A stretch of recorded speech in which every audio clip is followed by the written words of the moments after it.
Episode 3 of Devil's Diner begins with a father-son duo, where the son, Min, is set to receive an award from his school. Secretly, he takes a picture of himself with his blacksmith father at work using his Polaroid camera, a gift from his loving father. However, Min soon dies after jumping from a higher floor of his school building. Grief-stricken, his father asks the school for evidence of his son's suicide but receives nothing in return. As he leaves the school, another student, being chased by a group of boys, tells him to ask Tu if he wants answers about Min's death. Back home, the man gathers all of Min's Polaroid pictures and retraces his steps, eventually coming across the Devil's Diner. There, the bartender tries to feed his anger over his son's unjust death.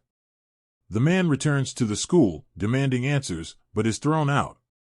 Enraged, he finds himself back at the diner, where the bartender takes a picture of his hand and pricks the image.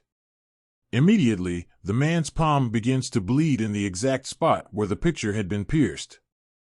The bartender reveals that this is the way to seek justice for Min's death. However, unwilling to kill anyone, the man leaves. He confronts Tu, but Tu's father intervenes, threatening to kill the man. Enraged, the man returns to the diner and, this time, eats the snake dish prepared by the bartender, fully intending to get justice for Min. The bartender warns him that any soul he takes through the camera will belong to him. Using Min's photographs labeled love, he follows Tu to a water tank. When Tu refuses to talk, the man takes his photograph and tortures him. Eventually, Tu confesses that he and Min were actually in love. For 6 months, Tu had kept their relationship a secret out of fear. His father would have killed him if he had found out. On the day of Min's death, Tu's friends had beaten Min, leaving him terrified.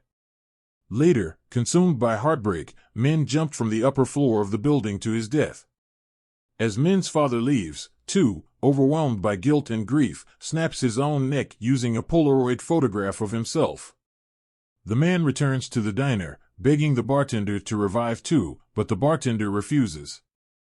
Enraged once more, he takes a picture of the bartender and stabs it with a knife. However, since the bartender is not a living being, the image reflects in the mirror behind him, causing the man to unwittingly take a picture of himself. As a result, he ends up killing himself. The episode ends with the bartender pulling out a photograph of someone he seems to recognize. This episode is the best yet. It explores the sin of anger, and we clearly see how it ultimately leads to Min's father's death. It's karma, the bartender remarks after the man unknowingly seals his own fate. Throughout the episode, various instances of Buddhist teachings are woven into the narrative.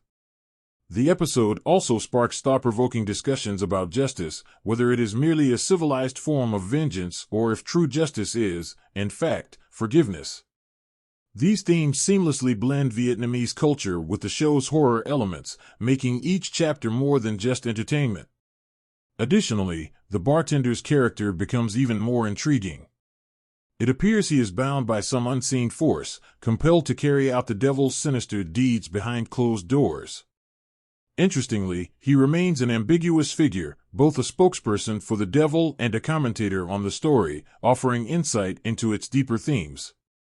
There's clearly more to his story than we know, and perhaps future episodes will finally reveal the truth behind his character.